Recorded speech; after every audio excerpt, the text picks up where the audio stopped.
అది పవన్ కళ్యాణ్ గారు ఒక 10 ఎకరాలు శిఖం భూమిని ఆయన అప్పుడు తెలంగాణ వచ్చిందన్నటువంటి దుఃఖంలో ఉన్నాడు పాపం.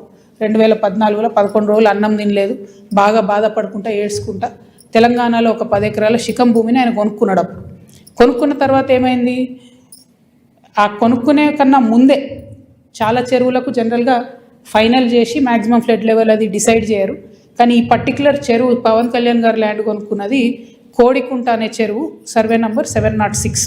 దీంట్లో మొత్తం ఫైనల్ నోటిఫికేషన్ వచ్చింది. ఏ 10 ఎకరాలు అయితే ఆయన కొనుక్కున్నాడో అది శిఖం భూమి అని ఫైనల్ నోటిఫికేషన్లో ఇరిగేషన్ డిపార్ట్మెంట్ చెప్పి ఉన్నది. పవన్ కళ్యాణ్ గారు నిన్న మాట్లాడుకుంటే ఏమన్నారంటే, నా తప్పు ఉంటే అది శిఖం భూమి అయితే ప్రభుత్వానికి ఇచ్చేస్తామన్నారు.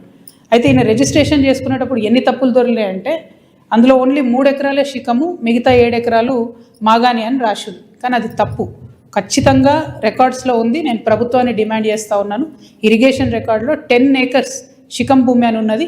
ఆ కాగితాలు మా దగ్గర ఉన్నాయి, కానీ ప్రభుత్వం దగ్గర ఆల్రెడీ డేటా ఉంటుంది కాబట్టి మీరు చర్యలు తీసుకోవాలని డిమాండ్ చేస్తున్నాను. పవన్ కళ్యాణ్ గారు నేను అడిగేది ఏంటంటే, మీరు వాపస్ ఇస్తా అన్నారు కదా, వాపస్ ఇచ్చేసేయండి. మామూలు రైతుల దగ్గర తీసుకున్నప్పుడు కాంపెన్సేషన్ ఎట్లా ఇస్తారో గవర్నమెంట్, మీకు కూడా ఏ టీడీఆరో ఏ పైసలో ఇస్తారు, అర్జెంటుగా వాపస్ ఇచ్చేసేయండి. మీరు కంచె వేసిండ్రు, ముందు ఆ కంచె తొలగించండి. శిఖం భూమిలో కూడా కంచె వేయడానికి ఉండదు. మీరు మట్టేసిండ్రు, ఆడ గోవులకు వాటికి వీటికి గ్రాసం వేస్తున్నా అని చెప్పారు, మట్టేసిండ్రు, ఆ మట్టి మొత్తం చెరువులో వేసిరు కాబట్టి అది కూడా తొలగించాలి, తక్షణమే మీరు వాపస్ ఇవ్వాలని చెప్పి నేను పవన్ కళ్యాణ్ గారిని డిమాండ్ చేస్తున్నాను. At the same time Pawan Kalyan గారు ఏమంటాడు, అనేకమైన మాటలు అన్నాడు. తెలంగాణ వాదులు ప్రాంతీయవాదం అంటే ఉగ్రవాదం అన్నాడు. అనుకుంటా నేను గద్దరన్నకు కారు కొనిచ్చిన అన్నాడు. అంటే మీరు మా కళాకారులను ఎందుకు అవమానపరుస్తారు? ఒక పక్కనేమో ప్రొఫెసర్ నాగేశ్వర్ మాట్లాడితే ఆయన మీదకి వస్తారు, మేధావుల మీదకి, ఇంకో పక్క కళాకారులు. అసలు మీరు కూడా కళాకారుడే కదా, మీరు సినిమా యాక్టరే కదా. మీరు సినిమా యాక్టర్గా మీకు ఎట్లా వస్తుంది జీవనాధారం? ఏ సినిమాకైనా హయ్యెస్ట్ ఇన్కమ్ నైజాం నుంచే వస్తుంది. అంటే మా తెలంగాణ బిడ్డలు చూసే టికెట్లతోనే మీ సినిమాలు నడుస్తాయి. హయ్యెస్ట్ ఇన్కమ్ నైజామే, హయ్యెస్ట్ కలెక్షన్స్. అంటే మీరు కొనుక్కున్న ప్రతి కారులో మా తెలంగాణ బిడ్డలు కొన్న టికెట్ పైసలు ఉన్నాయి. మీరు కొనుక్కున్న ప్రతి భూమిలో మా తెలంగాణ బిడ్డలు కొన్న టికెట్ పైసలు ఉన్నాయి. మీరు మా గద్దరన్నను పట్టుకొని నేను కారు కొనిచ్చినానని ఆయన చనిపోయాడు, మీరు కొనిచ్చిరో కొనియలేదో ఎవరికి తెలియదు. కానీ జనరల్గా ఏమంటారంటే, మనం ఒక మంచి పొజిషన్లో ఉన్నప్పుడు కుడి చేత్తోని దానం చేస్తే ఎడమ చేతికి తెలియద్దు అంటారు. అప్పుడెప్పుడో కారు కొనిచ్చి గప్పాలు కొట్టుకునేది మీరు కొంటే కొన్నారు కావచ్చు, పెద్ద ముచ్చటేముంది. ఆయన ఎన్ని ఫోక్ ట్యూన్స్ దొంగతనాలు చేసి మీరు సినిమా పాటలు పెట్టుకుంటలేరు. ఇచ్చిరా ఎప్పుడన్నా రాయల్టీ మీరు ఫోక్ ఆర్టిస్టులకి? ఎప్పుడన్నా ఫోక్ ఆర్టిస్టులను ఆదుకున్నారా? చిన్న నిర్మాతలను ఆదుకున్నారా? పక్క రాష్ట్రాల్లో ఎట్లా చేస్తారు, తమిళనాడులో అక్కడిక్కడ వాళ్ళందరూ. నేను ఎందుకు ఈ మాట చెప్తా ఉన్నా అంటే, మీరు ఒకటంటే మేము 100 అనాల్సి వస్తుంది. ఒక పక్కనేమో ఇట్లా సమైక్యవాదుల దాడి మన మీద పెరుగుతుంటే, ఇక మన కర్మానికి మనకు ముఖ్యమంత్రి ఉన్నాడు, ఆయనకు తెలంగాణ అంటే తెలియదు, తెలంగాణ నీళ్ళంటే తెలియదు. మేము ఎంటబడి కొట్లాడి మా పార్టీ పెట్టినాక కరెక్ట్ వారం లోపల పాలమూరు రంగారెడ్డిలో పెద్ద సభ పెట్టి, మన నీళ్ళు పోతున్నాయ్యా మొత్తం ఎత్తుకపోతున్నారు ఆంధ్రోళ్ళు, మీరేమైనా చేయండి అని లొల్లి పెడితే, నిన్న ముఖ్యమంత్రి గారు పోయి 2 రోజులు ఫస్ట్ టైం పాలమూరు బిడ్డ అయి ఉండి 30 నెలల నుంచి ఆయనకు తీరిక దొరకలేదట. నిన్న ఫస్ట్ టైం పోయి పాలమూరు ప్రాజెక్టుల మీద రివ్యూ చేసి ఏం మాట్లాడతాడు ఆయన, తీసుకుపోనండి 968 టీఎంసీలు మనకు వస్తే చాలు, 200 టీఎంసీలు ఆంధ్రోళ్ళు తీసుకుపోనండి, సంప్రదింపులు జరుపుతున్నాం మేమని చెప్తున్నాడు ఆయన. రేవంత్ రెడ్డి గారు, మీకు నీటి మీద అవగాహన లేకపోతే అవగాహన ఉన్న వాళ్ళతో మాట్లాడండి. వాళ్ళ ఆంధ్రోళ్ళు 200 టీఎంసీలు తీసుకుపోయిన తర్వాత రేపు పొద్దున హైదరాబాద్ నగరానికి పెరుగుతున్నటువంటి భవిష్యత్ అవసరాలకి కృష్ణా నీళ్ళు సరిపోవు, గోదావరి మనకు దిక్కు. నేను రేవంత్ రెడ్డి గారిని డిమాండ్ చేస్తూ ఉన్నా, మీరు కనుక బనకచెర్ల ప్రాజెక్టు కానీ ఇంకో ప్రాజెక్టు కానీ వాళ్ళు 200 టీఎంసీలు తీసుకుపోండి అంటే, గోదావరిలో మనకు అడగండి అదనంగా 200 టీఎంసీలు. ఇప్పుడు 968 మనకు హక్కుభుక్తంగా ఉంది, 968 + 200 అడగండి. మీరు అడిగేంత వరకు మీరు బనకచెర్ల మీటింగ్ అటెండ్ అయినా కూడా మీరు తెలంగాణకు ద్రోహం చేసిన వాళ్ళే అవుతారు. మన భవిష్యత్తు నీటి అవసరాలన్నింటినీ కూడా పాతరేసిన వాళ్ళే అవుతారు. మీరు నేను మాట్లాడుకుంటా ముఖ్యమంత్రి గారు అంటారు, అబ్కి బార్ కాంగ్రెస్ సర్కార్ అంట. కూర్చునే యువత ఆఖరి బారే ఏ కాంగ్రెస్ సర్కార్, ఆఖరి బార్ కాంగ్రెస్ సర్కార్. కాంగ్రెస్ పార్టీ ఇంక 20 ఏళ్ళు తెలంగాణలో రాకుండా తెలంగాణ మీద, తెలంగాణ వాదం మీద, తెలంగాణ వనరుల మీద, తెలంగాణ భూముల మీద బందిపోట్లు పడ్డట్టు పట్టుకొని దోసుకొని తింటా ఉన్నారు మీరు, మీ కుటుంబ సభ్యులు, మీ ఎమ్మెల్యేలు. నిజంగా ఘోరం ఏంటంటే, ఈ దోపిడీకి అప్పుడు బీఆర్ఎస్ పార్టీలో దారులు ధరిస్తే, కిటికీలు ధరిస్తే, ఇప్పుడు వీళ్ళు తలుపులు తెరిచి ఏకంగా దోసుకొని పోతున్నారు. అప్పుడు కేటీఆర్ పాలనే నడిచింది, ఇప్పుడు కేటీఆర్ పాలన నడుస్తుంది. అప్పుడు కేటీఆర్ అంటే ఏంటంటే కేసీఆర్ గారు, తన్నీర్ హరీష్ రావు గారు, రామారావు గారు. ఇప్పుడు కేటీఆర్ అంటే ఏంటంటే కొండలరెడ్డి, తిరుపతి రెడ్డి, రేవంత్ రెడ్డి. ఇప్పుడు సేమ్ పరిపాలన నడుస్తుంది తప్పితే వేరే ఏం మారలేదు. దోపిడీ మారలేదు, పెరిగింది, రాచబాట పట్టింది దోపిడీ. ఈ 1,00,000 కోట్ల కాంగ్రెస్ దోపిడీని ఖచ్చితంగా ఆపుతాం. ఆ 1,00,000 కోట్ల తెలంగాణ భూమిని కాపాడుకొని తీరుతాం. ఎట్లయితే వెలుగుమట్లలో పేద ప్రజల భూములు కాపాడినామో అట్లనే తెలంగాణ వ్యాప్తంగా ఉన్నటువంటి అన్ని జిల్లాల్లో మీ దోపిడీని గమనిస్తున్నాం, ఎవరు గమనిస్తలేరు అనుకోవద్దు. ఖచ్చితంగా మా వనరులను మేము కాపాడుకుంటాం. సీరియల్ లెక్క ఈ 1,00,000 కోట్లు ఎక్కడెక్కడ దోపిడీ చేస్తారో చెప్తా నేను. ఇవాళ ఈ లేక్ను మళ్ళీ ఒకసారి చూపించాలి దయచేసి. Thank you. జై తెలంగాణ.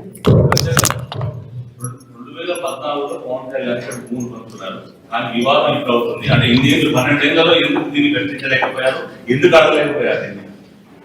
1 సెకండ్, ఇది ఒక్కటి చెప్పేసి కనబడుతుందా క్లారిటీ?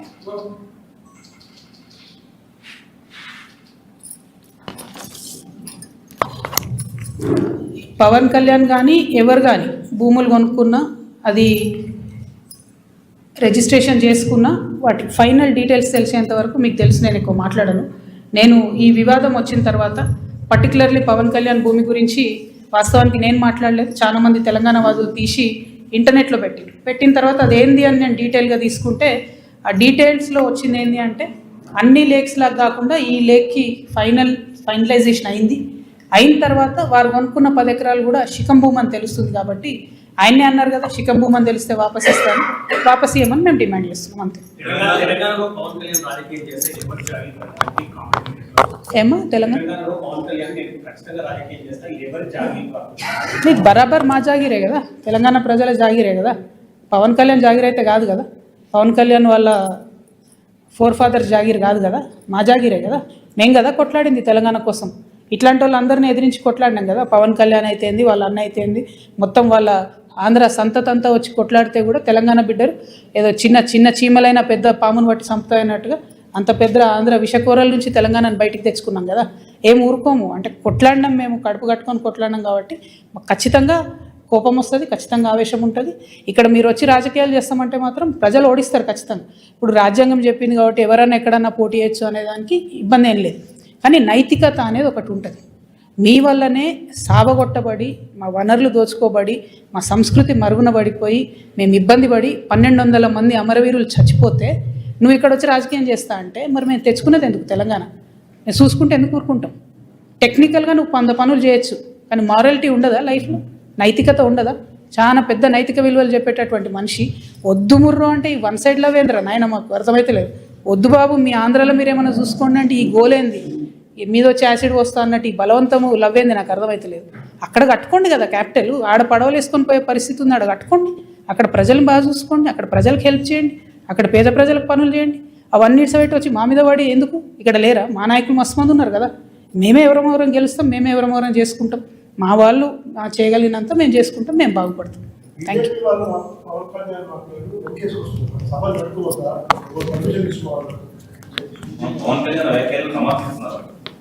అంటే బీజేపీ వాళ్ళకి ఎవరు లీడర్ లేరు, వాళ్ళు ఏదో పవన్ కళ్యాణ్ వస్తే 2 ఓట్లు వస్తాయి అనుకుంటున్నారు. ఆ ఉన్న 8 సీట్లు కూడా పోతాయి ఈసారి, అవి కూడా రావు. ఎందుకంటే తెలంగాణ ప్రజలు గమనిస్తున్నారు బీజేపీ వాళ్ళు ఏం చేస్తున్నారు అన్నది. వడ్లు ఈడ 75 లక్షల క్వింటాళ్ళు కొనాలి అని సీఎం గారు అంటారు. పంజాబ్లో 100% పండిన గోధుమలన్నీ కేంద్ర ప్రభుత్వం కొంటుంది. మరి 8 మంది ఎంపీలు పోయి అడగొచ్చు కదా, ఇక్కడ 100% మాకు, మనకెందుకు 38% కొనాలి? మరి ఆ మాట ఎందుకు మాట్లాడరు? పవన్ కళ్యాణ్ తర్వాత సంగతి. ముందు అసలు మన ప్రజల కష్టాలలో బీజేపీ పాత్ర ఎక్కడు? బీజేపీ ఏం మాట్లాడుతుంది? డెఫినెట్గా బీజేపీని తెలంగాణ ప్రజలు రానున్న రోజుల్లో ఎలక్షన్లో ఖచ్చితంగా బుద్ధి చెప్తారు. 10 ఏళ్ల బీఆర్ఎస్ పాలన, 2.5 ఏళ్ల కాంగ్రెస్ పాలనపై అసెంబ్లీలో చర్చిద్దామని కేసీఆర్ ముఖ్యమంత్రి రేవంత్ రెడ్డి సవాల్ ఇస్తారు, దాన్ని ఎట్లా చూస్తారు? ఏమొస్తుందండి? ఇంతకుముందు వాళ్ళు సవాళ్ళు వేసుకున్నారు. ఒకసారి ఒక ఆయన వస్తే ఇంకొక ఆయన రాడు, ఇంకోసారి ఇంకొక ఆయన వస్తే ఇంకొక ఆయన రాడు. అందరు కలిసి మాట్లాడుకుంటే కాసేపు తిట్టుకుంటారు. మనకు ఎంటర్టైన్మెంట్ తప్ప రిజల్ట్ ఏముండదు అందులో. పాయింట్ ఏంది అని అంటే, ఆనాడు తెలంగాణ ప్రభుత్వ భూమిని, గల్ఫ్ ఆయిల్ లాంటి భూమిని బీఆర్ఎస్ హయాంలోనే, అది 10,000 కోట్ల ప్రాపర్టీ అండి, ఫీనిక్స్ అనే సంస్థకి దారాదత్తం చేయడానికి దారులు తెలిసిండ్రు. ఆనాడు ఇదే ముఖ్యమంత్రి గారు మాట్లాడినరు, ఎట్లిస్తారు అట్లెట్లిస్తారని. ఇవాళ ఆయన్నే ఇంకొంచెం మంచిగా మార్గం సుగమం చేసి ఆనాడు 50 ఎకరాలు రిజిస్ట్రేషన్ అయితే ఈయన ఇంకా ఇవాళ 100-150 ఎకరాలు మిగతా ఉంది, దాంట్లో ఇంకో 200 ఎకరాలు లేదు, అది మొత్తం ఈయన ఇవ్వడానికి ఈయన దారులు తెరిచింది. మేము మాత్రం 1 ఇంచు తెలంగాణ జాగా కూడా పోనీయము. ప్రభుత్వ భూమిని రక్షించేటటువంటి బాధ్యత తెలంగాణ రక్షణ సేన తీసుకుంటాం. ఎట్లా అయితే మేము పోయి అక్కడ గట్టిగా పాలమూరు రంగారెడ్డి ఏమైందంటే ముఖ్యమంత్రి గారు పోయి 2 రోజులు అక్కడ కూర్చొని మాట్లాడి చర్చించి రావాల్సి వచ్చిందో, కానీ అట్లనే రేపటి నాడు భూములు కూడా ఖచ్చితంగా అదే విధంగా కాపాడుకుంటాం. నేను చెప్తున్నది, will go to any length. కోర్టుకైనా పోతాం, భూ పోరాటమైనా చేస్తాం, ప్రాణమైనా అడ్డేస్తాం. కానీ ఎందుకంటే ఫ్యూచర్ జనరేషన్కి ఉండాలి కదా. భూమి ఏముంది సంపద మన దగ్గర, ఉన్న భూమి అంతా అమ్ముకుంటే 1,00,000 కోట్ల భూమి ప్రైవేట్ వాళ్ళ చేతులకు పోతే ఫ్యూచర్ ఎట్లా, మనకు తెలంగాణకు ఆస్తులు ఎట్లా, వనరులు ఎట్లా? డెఫినెట్గా వాటి కోసం ఫైట్ చేస్తాం. గోదావరి వాటర్ కోసం కూడా ఫైట్ చేస్తాం.